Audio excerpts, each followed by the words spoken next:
Ria informed them that their sole purpose was to safeguard monsters. Since polite requests would be ignored, he issued an order to eliminate any player who resorted to violence, as they would retaliate instantly. Their strategy was to hold out until the administrators provided a definitive answer. Hungak already knew that members of PM would be present. Suddenly, he spotted Ignis. He recalled that she was the very same monster he had previously battled in the village.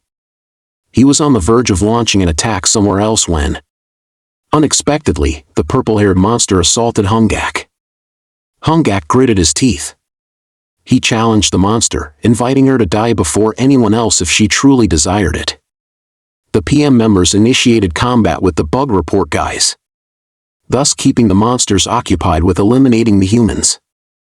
Ria understood that the eradication of humans there was unavoidable, yet he recognized that monsters dominating that location would lead to other complications. Ria provided them with a forced teleportation portal.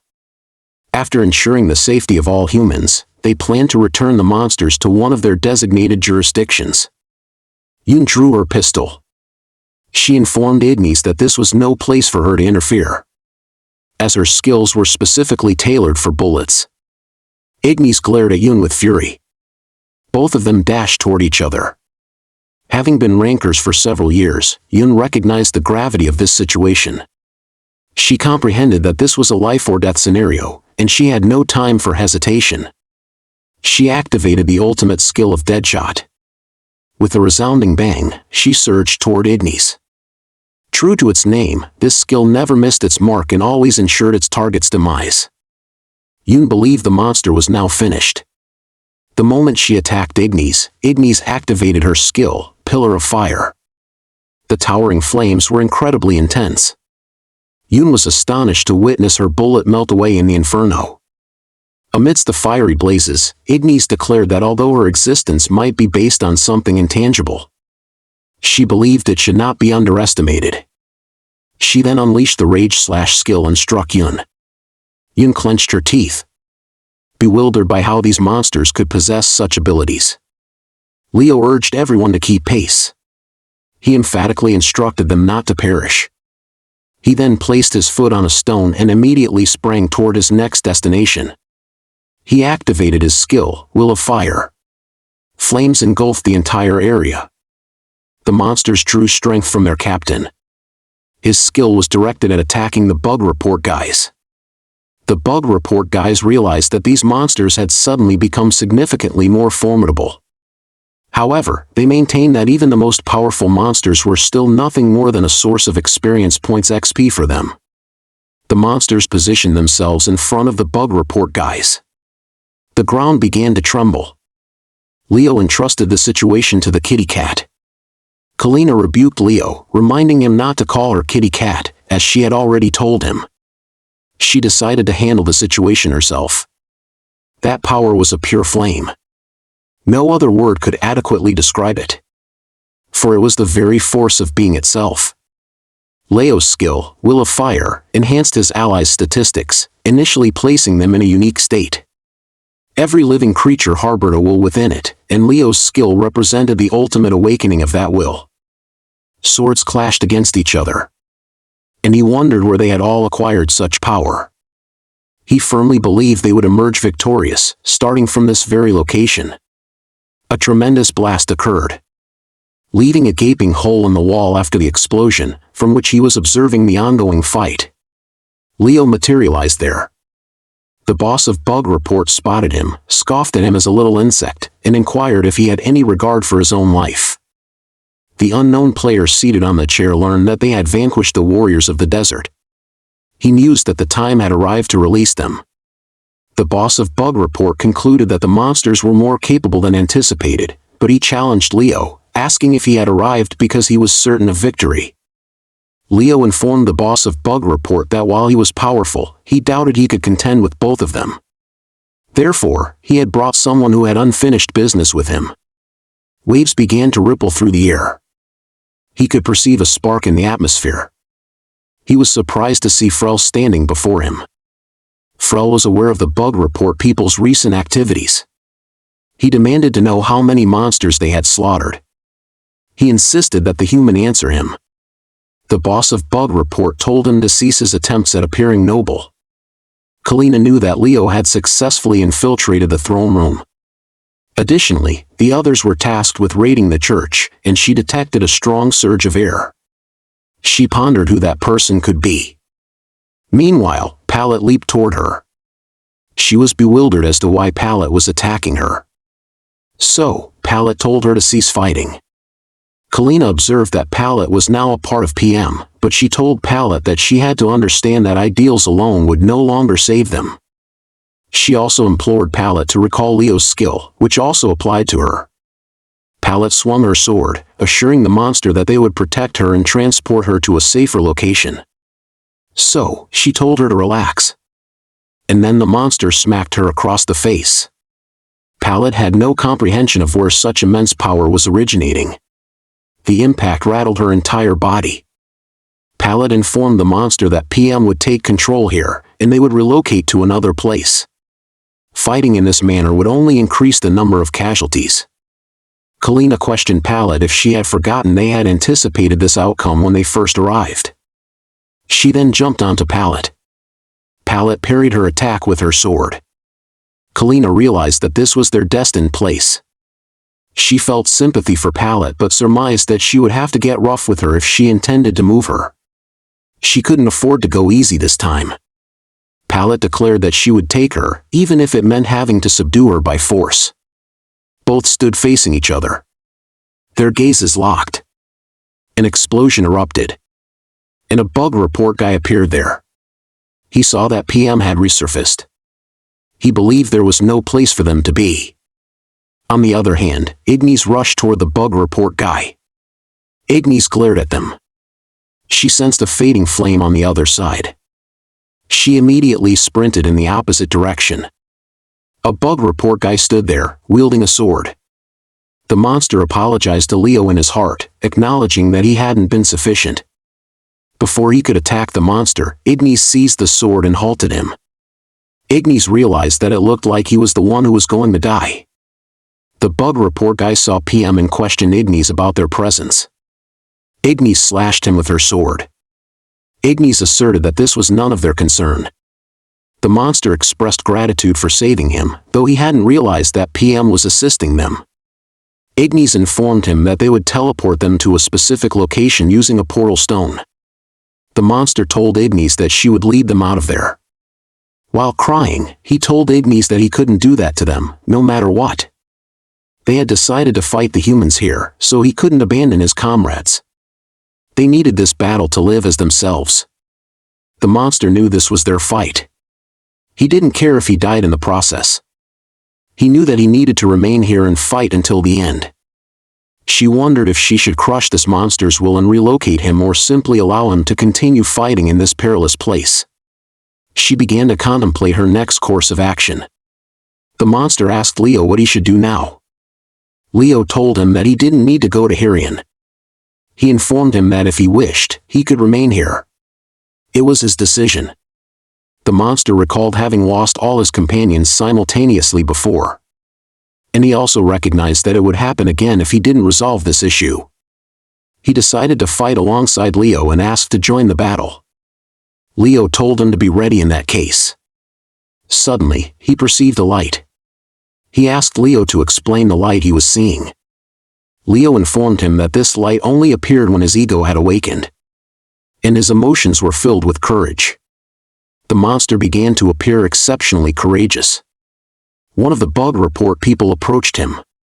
He stepped toward the monster, thinking that he was merely inviting his own demise. He asked him if he disagreed. Regardless, he inquired if he was prepared to die. The monster declared that he would never forgive the Bug Report people. The guy retorted that he was a world ranker, questioning if the monster was certain he could kill him. In the meantime, Olivia arrived, about to uncover something. She stepped toward them, looked at the Bug Report guy, and asked him if he agreed with her statement. The top ranker of Bug Report hoped that Olivia knew what she was doing by challenging him. Olivia was confident that they would not lose to him. The monster knew that Olivia was a monster and a member of PM.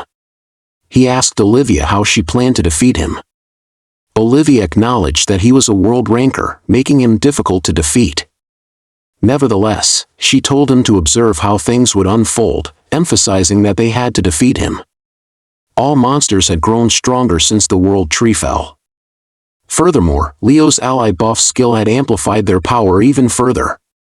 Their morale was at its peak as they faced a battle for their survival. The only unknown variable was the world ranker. Olivia informed the monster that she had heard about his abilities, and asked if he had any other capabilities. He told Olivia that it hadn't been long since his ego first awakened. He feared that this was the extent of his abilities. The top ranker activated his skill, Ice Road. As soon as he activated it, the entire area became enveloped in ice. The top ranker urged the monster to die promptly, as he had other matters to attend to. Olivia was perplexed because her feet were frozen to the ground, rendering her immobile. The monster began to cough. It was so cold that his lungs were freezing, making it difficult to breathe normally. The top ranker told the monster it was time to die. Olivia observed that the top ranker was standing with a snowboard equipped with blades. The top ranker mounted the snowboard and began to glide toward them. Olivia drew her arrow and aimed her shot at the top ranker. The top ranker glided effortlessly, while Olivia struggled to shatter the ice. The monster thought they needed to retaliate against the top ranker. However, Olivia's thinking differed. She believed they needed to buy time. Olivia was bleeding. The monster noticed Olivia bleeding from her shoulder. Such a cold environment could lead to necrosis. Olivia continued attacking him, but the top ranker remained unharmed. The top ranker asked Olivia if she believed she could hit him with such sluggish attacks. The top ranker accelerated his snowboard. The monster possessed no abilities other than flying. She knew she was powerless, especially while being restrained in this manner. Olivia told her that they had only one chance. The top ranker asked Olivia if she had already surrendered. He called both of them little insects, and Olivia aimed her arrow at the top ranker bug report guy. The top ranker laughed upon witnessing Olivia's attack. He told her she could do better than that and reiterated if she had already given up. Olivia activated her skill, Proliferation. He wondered if the obvious attacks were merely a prelude to this skill.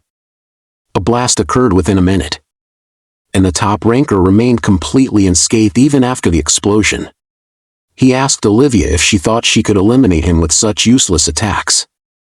While he was speaking with Olivia, the monster suddenly appeared from behind, flying. He grabbed the top rank bug report guy, and the top ranker wondered if they had used one of their clones to break the ice beneath their feet. The monster carried him high into the sky. The top ranker noticed that the monster was lifting him into the air. He grabbed his sword. He attempted to strike the monster with his sword. The monster screamed as he received a brutal blow from him. The top ranker knew that if the monster didn't release him, he would be in serious trouble. The top ranker told the monster that he would kill him if he didn't let go. He asked the monster if he was willing to die by his hands. The monster realized he had to take him just a little higher. He accelerated and ascended significantly higher. The top ranker tried to hit the monster to descend. The monster shouted, telling the top ranker that he would not lose to him. The monster continued to carry him. She took him to a specific location and then set him down. The monster told Olivia to take it from there, and Olivia assured him that she would handle the situation. The top ranker knew that a fall from this height would result in serious injuries. But if he attacked that monster to lessen the impact, he could certainly win.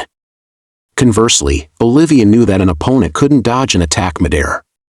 So, either she would break his skill and kill him, or he would break her skill and kill her. Through their previous exchange, a new ego had awakened within her. She recalled its name, Bow of Joy Ratnus. She held the Bow of Joy in her hand and struck the top ranker with it. She knew that if she couldn't break his skill, she would die. She activated the ultimate skill called Memoria de Emma. The top ranker was shocked to see the attack approaching him, though he didn't even know what kind of attack it was. Olivia activated Terminus with her Terminus skill. The entire cloud became blurry. Olivia smiled, having successfully achieved her objective. The bug report guy asked Leo if he thought he could make a difference. Frel told the bug report boss that no one knew until someone tried. Frel asked Leo why he didn't take charge. Leo told him that he would go and defeat that one. The human players apologized, stating that he was not the one who would fight them. He had not expected that guy, who only did what he wanted, to cooperate like this. He drew his dagger, asking them how he could ever miss out on such an exciting event. Leo asked him who he was because he didn't feel human. He set the timer to 10 minutes. And the reward levels to maximum. The scene shifted to the current situation. Olivia's team had successfully eliminated one of the leaders, and Palette was in the process of negotiating through battle. Leo's skills had significantly empowered the monsters, and they were gaining the upper hand. They were fighting with their lives on the line, a stark contrast to how users typically played the game. They fought for their lives, for they had no chance to respawn. This mindset profoundly influenced the battle in a way the humans had not anticipated. However, they were unaware they were facing an enemy of unprecedented power. Leo demanded he identify himself. The number one grinned, pondering how he should phrase it. He informed them that he was the one who killed them most effectively. Leo began to gather his powers. He perceived that the number one was targeting him as his adversary. He decided to engage him and activated his awakened form, which was Iron's will to fight. Both stared intently at each other's faces. Leo lunged toward him to strike. Before engaging, he suggested it would be better for the number one to bite down hard. Leo struck him. And he fell outside the building. The number one learned that Leo was also a complete ego monster, but concluded that he was very weak. He doubted Leo would last 5 minutes with him. Leo told him he was mistaken if he believed this was the extent of his abilities. In a flash, the number one struck Leo. Although Leo didn't anticipate such power from him, the number one approached Leo, remarking that his attack was so dull. Leo fell to the ground. He clenched his teeth, demanding to know what had been done to him. The number one approached Leo and explained that this was a skill that divided. The weaker the will, the more easily it was divided. He was unsure if he should even call it a skill, but regardless. Leo mustered all his courage. He stood up and taunted him, asking if he truly thought his will was weak. He dismissed the number one's words as nonsense, stating that no battle truly began from a weak will. Leo activated his open unique field. He entered the land of hope called Eden. He firmly believed that he would never lose in Eden. The number one observed that first Leo used an area of effect AoE buff skill and now a unique field. After considering his strategy, he was impressed but believed it was insufficient to defeat him. He told the number one that in Eden, he received a special bonus. His skills were primarily melee combat and buff skills. Leo informed him that any monster who had received his buff skills was automatically placed in a state belonging to him under the title of an Eden resident. Every Eden resident who died received a 1 boost in their stats within this place. This place existed to cherish the departed and fulfill the desires of the living. He described it as a graveyard where the enemy was slain for the lost allies. He recalled an earlier time when, on a stormy, rainy day, he stood alone, covered in bloodstains. When Kalina approached Leo and asked him if he would kill again. He pondered if they could truly kill humans and wondered if she was suggesting they could kill human beings. Kalina told Leo it wasn't that simple. She gave him an example. She told Leo to imagine they owned a world and needed to hunt someone else to acquire resources and earn a living. She then questioned Leo about what those who were hunted should do to survive. Leo responded that they should kill all the owners. Naturally, Kalina laughed after hearing his answer. She asked Leo if they should do that even if they were the owners. For a moment, she agreed with what Leo said, but she then questioned him if he thought the problem would be resolved if they did this and killed all of them. Leo didn't grasp her question. If they weren't going to kill them all, then she questioned him how they would solve the problem in this case. She told Leo that she was right, they needed to be realistic. For instance, she said that killing everyone solved their current situation. She asked Leo if that was how they would settle their conflicts and protect their rights. Then, what would happen if a similar conflict arose within their own group? She questioned Leo if they should resort to killing them or if they would suddenly pursue non-violent resistance. If they simply let the end justify the wrong means, that was the only thing their descendants would learn from them.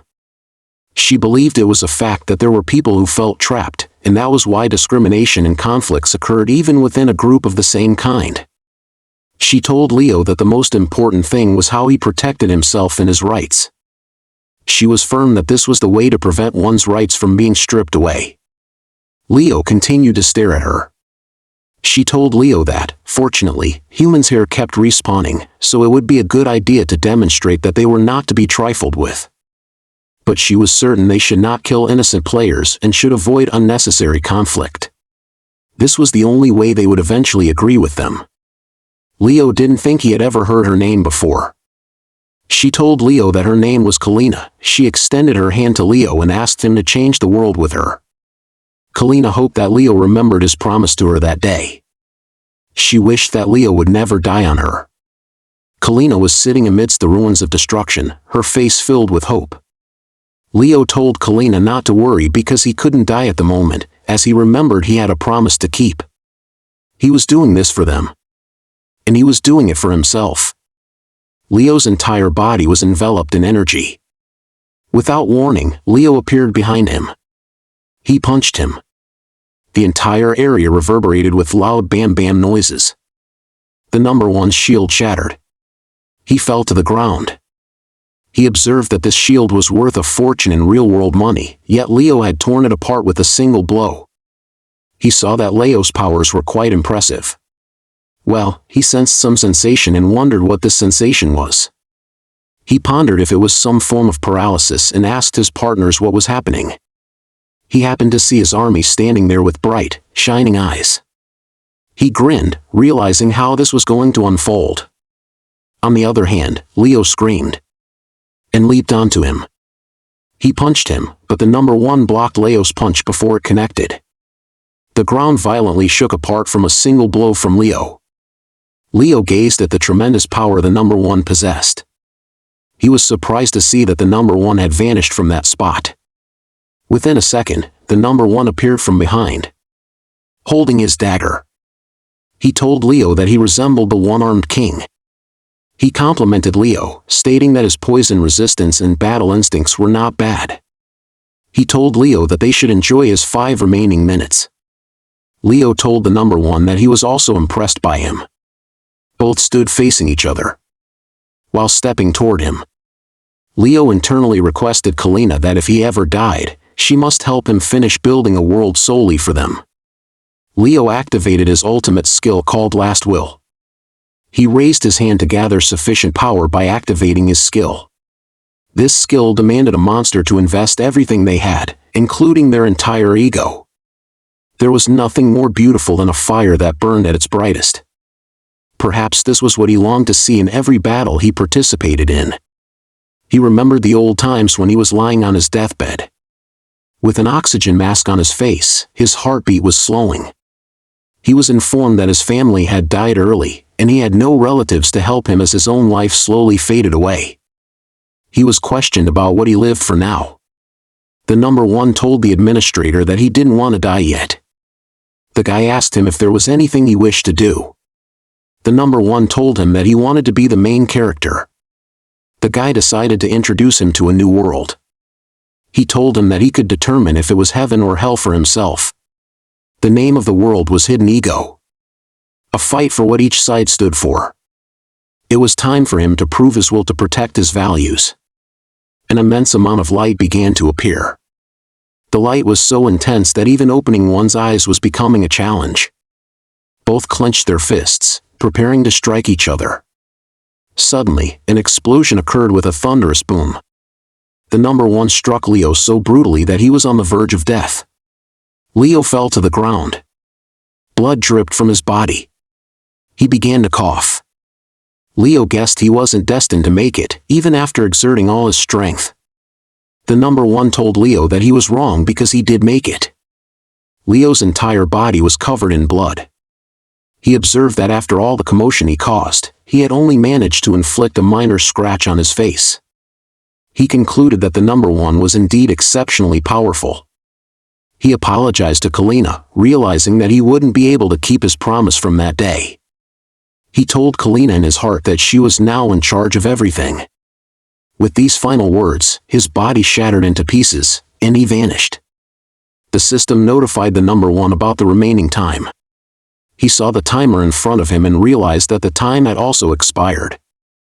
On the contrary, in heavy rain, Kalina told Palette to move aside. Palette asked her what was wrong and why she was telling her to move aside. Kalina urged Palette to get out of her way. But Palette refused to let her go like that, regardless of what she said. Kalina repeated her words, telling Palette to step aside once more. The weather was dark, it was raining heavily. Conversely, the system notified the number one that Eden's unique field had been cancelled. He realized that his skills hadn't worked on him and wondered if he possessed something that surpassed that day. The guy sitting on the chair observed that it truly took 10 minutes to defeat Leo. He asked the number one if he would now take care of the rest of the monsters.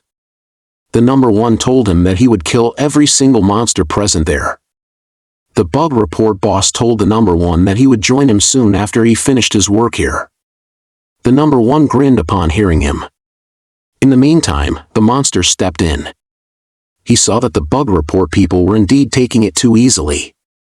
The boss of the bug report asked them if they wanted to know why they would never be able to surpass humans, even after they gained an ego resembling them. He told the monster that they lacked their own culture and civilization. He explained that, just as every phenomenon had a reason behind it, there was a reason behind everything humans did. Furthermore, the reason stemmed from the vast database that humans possessed. He said, to put it simply, that they acted based on experience.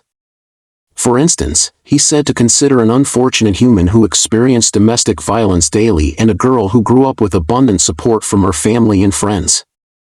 The bug report guy asked him who he thought would lead a happier life. The monster responded that if humans lived based on a database of experience, it must be the latter. He told the monster that it was said that it was only through hardship that humans truly matured. So, essentially, pain was accompanied by growth. Excessive love could lead to neediness and immature defense mechanisms, while a life of hardship sometimes resulted in an unbreakable will for those who had endured it. The monster, after hearing him, concluded that it was complete sophistry. If what he said was true, then everything came down to a personal level. It had nothing to do with civilization or culture.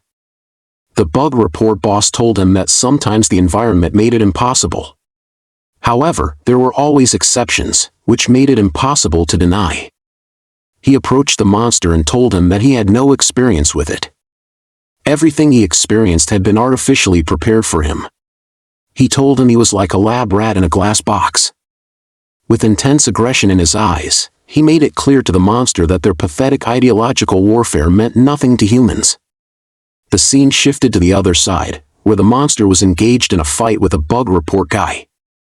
The bug report guy slashed the monster with his sharp-bladed sword. The monster received Captain Leo's buff. He was surprised to see it. Suddenly, he wondered if the captain was no longer with them, which was why he was receiving the captain's buff. In the meantime, the number one entered. He informed the monster that his guess was correct, as his captain was now dead. The monster became enraged upon hearing about his captain's demise. With all his strength, he moved toward the number one to attack him. The number one struck him, effortlessly killing the monster. He grinned and decided to let the war commence. He was the only one who would fight against all the monsters. The monster leaped toward him. But the number one eliminated all of them with a single blow. The monsters stood there, watching him. They formed a group to attack him. The number one held the dagger in his hand and struck all of them. With an immense flash, all the monsters were killed by his hands. A monster with purple hair received a notification from an unknown source. The monster observed that 32 soldiers were lost in Area 3. She asked Leo what their next move was. She waited for several minutes for a response from Leo, but she received no answer. She immediately contacted Kalina. She informed Kalina, panicking, that an unknown player was loose in Area 3. Also, she couldn't get in touch with Leo, so she asked Kalina what had happened to Leo. Kalina informed her that Leo was now dead. The monster was shocked to hear Kalina. She asked Kalina what she would do. Kalina knew that she was the one who had brought him into all of this. So she understood that she should be responsible for everything, even if it meant sacrificing her own life. The monster told Kalina to remember that if they lost here, there would be no hope left for them anyway. She asked Kalina if she meant they would utilize their last resort here. Kalina informed her that she was correct. They would use her final skill, which was last chance. It was a high-risk gamble. Even though she couldn't be sure if it would work, she knew that they had to win at all costs. She approached the number one, who smiled upon seeing her, as he knew she was the commander in charge. He asked Kalina if he was correct that she was the commander in charge. Kalina knew that he must be the leader of the humans. He tossed Leo's glove toward her and informed her that this was what he had left behind. He told her it was a legendary level item. He must have been quite a powerful monster. Kalina knew that he was going to kill her anyway, so she asked him why he bothered to give her that item. She questioned the number one if he was trying to mock her. The number one told her that the reason for giving her the item was simply to give her a chance. He actually didn't want to kill all of them, as that made it no fun. Kalina drew her dagger. She told the number one that they would fight to the end, right here and now. The number one agreed to fight with her if she insisted. Both stood exposed in the dark weather.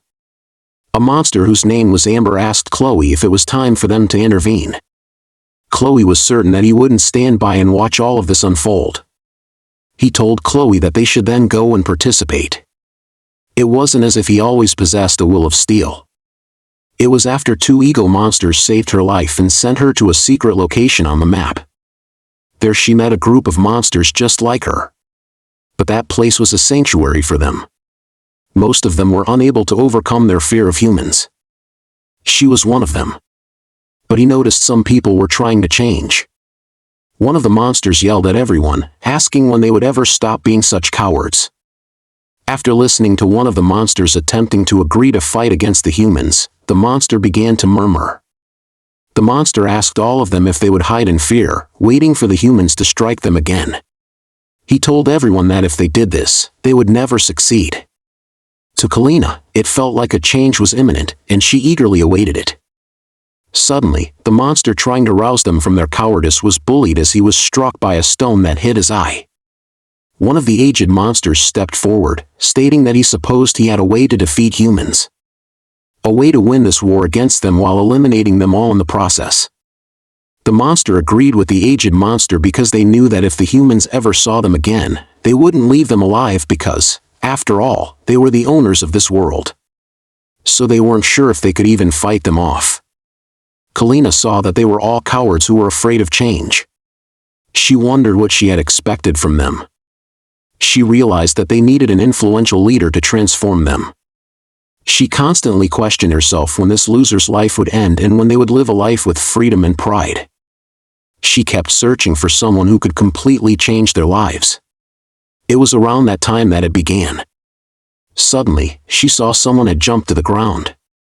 She turned her face to see what was happening. She saw a human pursuing a monster. The monster the human was chasing was Leo. The human called him a tiny monster. Leo asked the human what it meant to him if he lost to a little monster. The human became enraged. He clenched his fist, intending to kill Leo.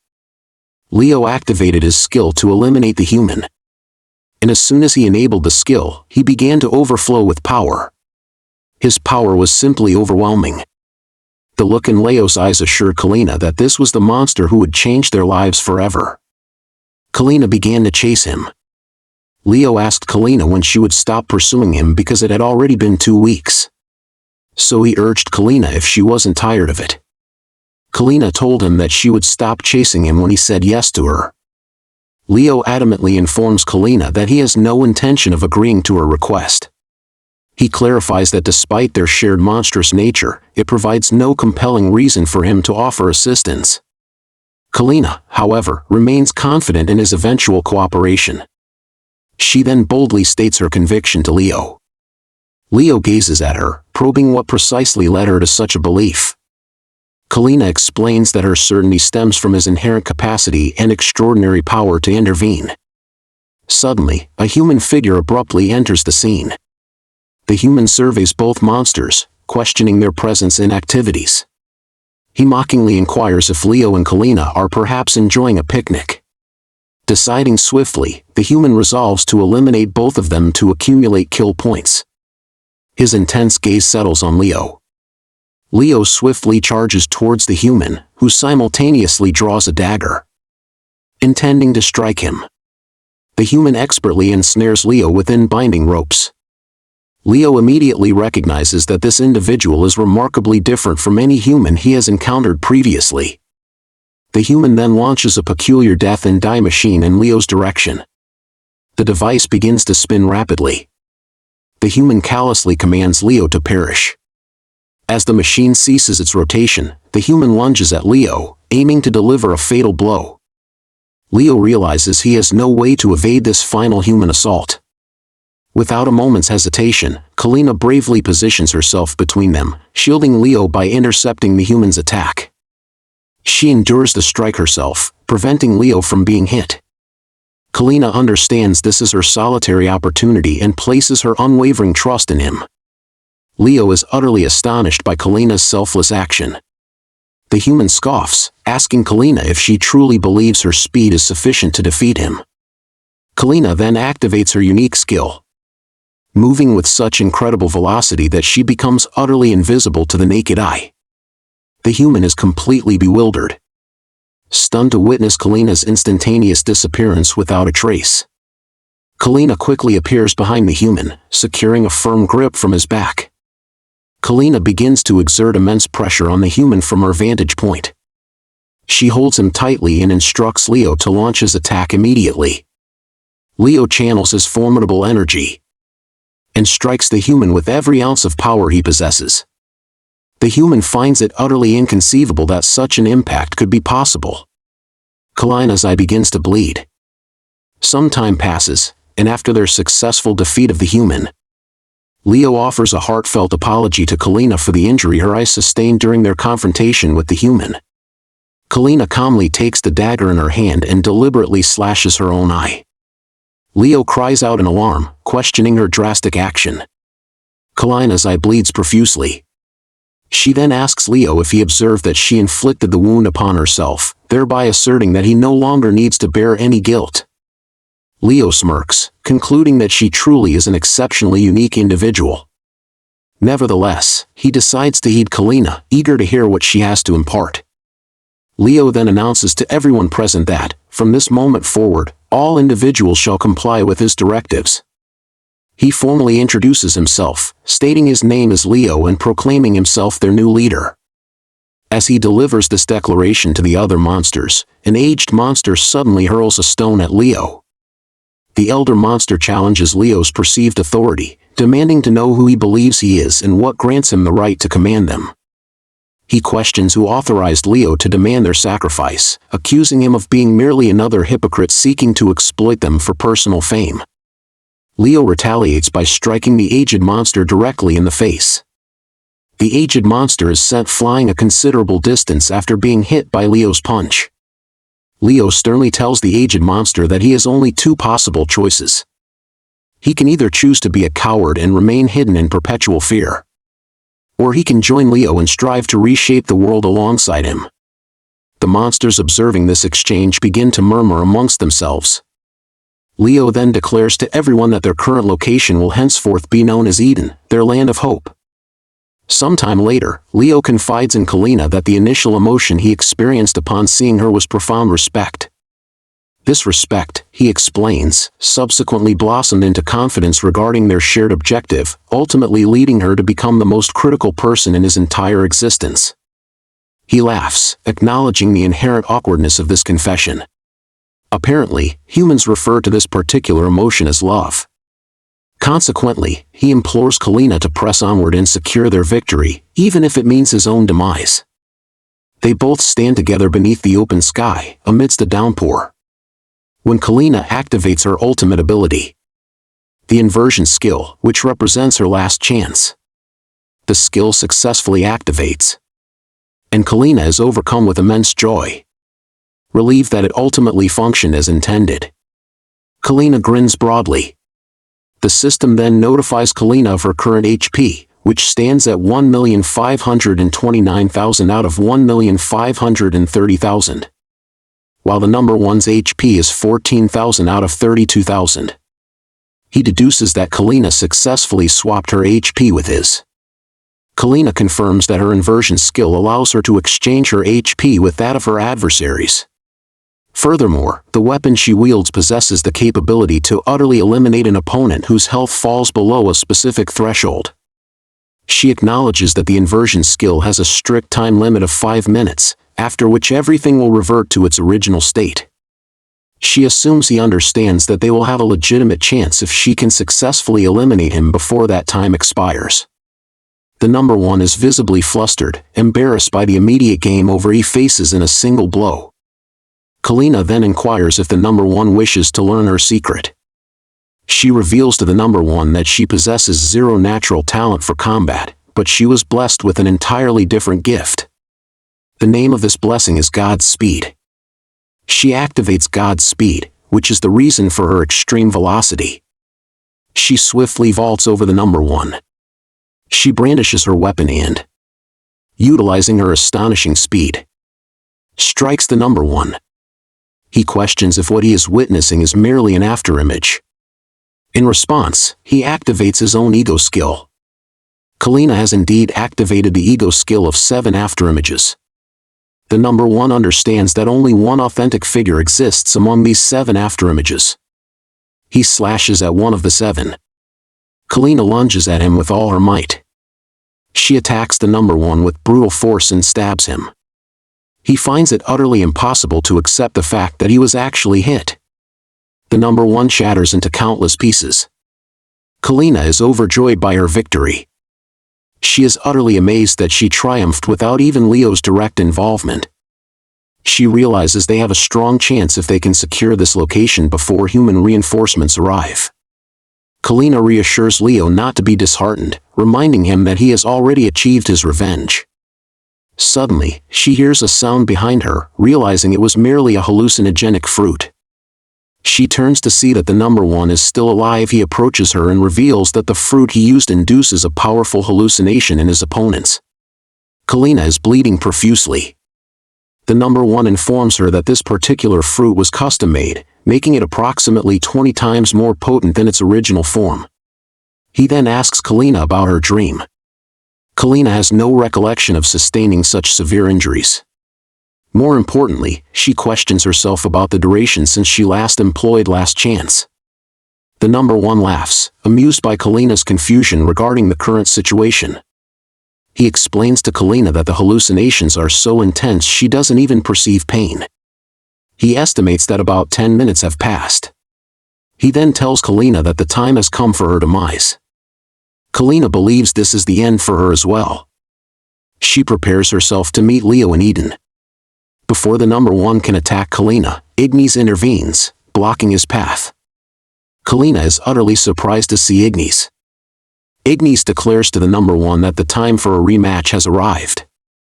The number one gazes at Ignis, whom he has not seen in a very long time. Ignis recalls seeing her past within that all-white void, and she vividly remembers his presence there because he was the one who ended her. However, she is resolute that this time, it is his turn to perish. The number one tells Ignis that he harbored one regret after encountering her back then. He regretted not personally killing her mommy dragon. Ignis is stunned by his words, now realizing that he was not the one responsible for her mother's death. The number one offers to reveal the full truth if she manages to defeat him. Ignis then spots her brother, Taphas. The rain intensifies dramatically. Taphas cautions Ignis to be careful. She can sense Taphas's presence, and realizes that the number one is holding an item belonging to her brother. She declares to him that she will slaughter the number one. She leaps towards the number one. She attempts to strike the number one, but he successfully blocks Ignis's attack. An explosion erupts. Ignis knows that he possesses a skill capable of rendering her unconscious. If she allows him to utilize it against her, she understands she will have no chance of victory. She activates the Sword of Rage skill, which is now fully mature. The number 1 sets a timer for 10 minutes and maximizes the reward level. The battle has officially begun. The number 1 suggests that Ignis should engage in a fight to the death. Their clash commences, causing widespread destruction. Ignis activates the dragon's third ego, which is grief. She strikes the number 1 with her third ego, and the number 1 perceives that she is significantly more powerful than their previous encounter. The number 1 activates his skill, Library Fantasia. Ignis is surprised by this skill. She finds herself trapped in an unfamiliar space.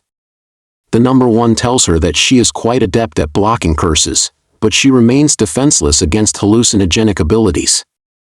He informs Ignis that there is only one rule in this domain: each time a television is successfully smashed, she will retain 10 of her maximum HP, but if she fails, that amount will be deducted. He explicitly clarifies that everyone will perish if she doesn't smash all the televisions within the allotted time. Ignis begins smashing the televisions one by one. She hits an incorrect television, forfeiting 1 chance. As soon as she strikes it, the television is destroyed. Ignis sighs as she realizes her mistake. She now has only 10 chances remaining. If she fails to succeed, something unfavorable will occur. She understands that a hallucinogenic attack skill's potency is directly proportional to a player's maximum HP. If she makes 9 more errors, it will be game over for her. However, considering the urgency of the situation in the outside world, she knows she has no time to waste. She grips her sword even tighter. She resumes smashing televisions one by one. Another explosion occurs. Ignis clenches her teeth, knowing that if she doesn't escape quickly, he will eliminate every monster he can find. Now she has only 2 more attempts left. She knows she must extricate herself from this dire predicament. Ignis slashes 1 more television, but again she hits the wrong one. The blast occurs, leaving her with only 1 last try. Ignis holds her sword tightly in her hand. She sees Calendarer, who urges her to think clearly, addressing her as the child of Florith. Calendarer questions Ignis if she has already forgotten her teachings. Calendarer encourages her to proceed, assuring her that she will remember everything soon. Ignis recalls the days of her training with Calendarer. One day, Calendarer asked her if she would like to hear an amusing story. Ignis inquired about the nature of the story. Calendarer then asked her if she knew how her mother distinguished between monsters and humans. Ignis believed it was impossible to discern merely by appearance. She pressed Calendarer to explain how her mother differentiated them. Calendarer revealed to Ignis that her mother used her eyes to make the distinction. She informed Ignis that Florith employed her eyes to identify ego monsters within a crowd. But that was not the sole utility of her eyes. She told her that, as Florith's daughter, she was confident that Ignis possessed the same ocular abilities. She explained to Ignis that the true purpose of her eyes was to perceive the fundamental essence of any object. Ignis activates a passive skill. The system notifies her that the passive skill, named Guardian's Eye, has been unlocked. Ignis smashes the television, and this time she has made the correct choice. She resolves to engage the number 1 in a rematch. The number 1 stands before Kalina, believing that the nuisance has finally been eliminated. He concludes that it will now be simple to kill her. He has resolved not to spare a single monster. He then observes a flashing light. He turns his head and sees that Ignis has materialized out of nowhere. Ignis tells the number 1 that she finds it pleasant to see him once again. The number 1 is shocked by Ignis' unexpected appearance. He had not anticipated her return. Ignis tells the number 1 that he is at last revealing his true nature. The number 1 is baffled, unable to comprehend how this is possible. He feels a chill seeing Ignis. Ignis steps towards the number 1 and asks him why they shouldn't resume their unfinished business. Ignis activates her Rage Slash. The number 1 notices that Ignis has become significantly faster than before. Ignis is radiating with immense power. Without being detected, she successfully seizes the number one by the neck. She informs him that this is going to be quite painful. Flashes of light begin to erupt. The entire area becomes engulfed in blinding, brilliant light. The ground starts to tremble violently. The number one begins to scream as Ignis relentlessly squeezes his throat. He is trapped within the intense blazes generated by Ignis' skills. Ignis herself is turning red, and her eyes have transformed into a vivid, glowing red. It seems her sole desire is to eliminate the number one as swiftly as possible. She activates the Dragon of Destruction blade and senses Taffy's final item, now within her grasp. She acts impatiently, knowing this is truly the last one. The number one laughs. He successfully breaks free from her grasp. He tells Ignis that games are meant to be enjoyable and asks Ignis if she comprehends the true meaning of that saying. He explains that they are fun precisely because of all the unpredictable events. He then unleashes the library and his original skill with the status of automatic allocation at level 10. As soon as he activates it, a brilliant light emanates throughout the surroundings. The number one slashes Ignis. The system notifies Ignis that she possesses Dragon's tenacity. She has survived critical damage with a mere 1 HP remaining. She is completely perplexed by how a single strike could possess such immense force. The number one informs Ignis that she is the first person in a long time to compel him to utilize his full status. For that, he believes he must express his gratitude, and he resolves to bring this stage to an end. He activates his final execution ground. Steel chains materialize, seizing Ignis and binding her hands. The number one begins to laugh, telling her that it is now game over for her. Ignis exerts immense force against the chains, realizing she cannot afford to fall now. She remembers her brother, Taffy's. She struggles to break the chains apart. In the interim, Angelus appears. He breaks those chains for Ignis. After freeing her, he asks Ignis how she intends to save her brother in her current state. The number one observes Angelus, whom he has not seen in a very long time. He expresses hope that Angelus arrived prepared for death, but Angelus shows no fear of him. He tells the number one that he has been eager to meet him for a long time. Amber and Chloe stand together. They have finally located Angelus, having searched for him for so long. Chloe tells Amber that it is now time to initiate their plan. Conversely, the monsters are still engaged in fierce combat with the humans. The humans observe that the monsters' strength has waned, so they decide to eradicate them without delay. The humans charge towards the monsters, intending to kill them swiftly. The monsters have no idea where Leo is gone. Meanwhile, Amber leaps into action. He utilizes his powers to eliminate all the humans present. The humans, after screaming and yelling, collapse to the ground as if lifeless. One human rushes towards Amber and Chloe, intending to kill her. But before the human can attack them, Amber delivers a powerful kick. After being forcefully struck by Amber, the human is killed. Amber gently pats Chloe on the head, asking if she is all right.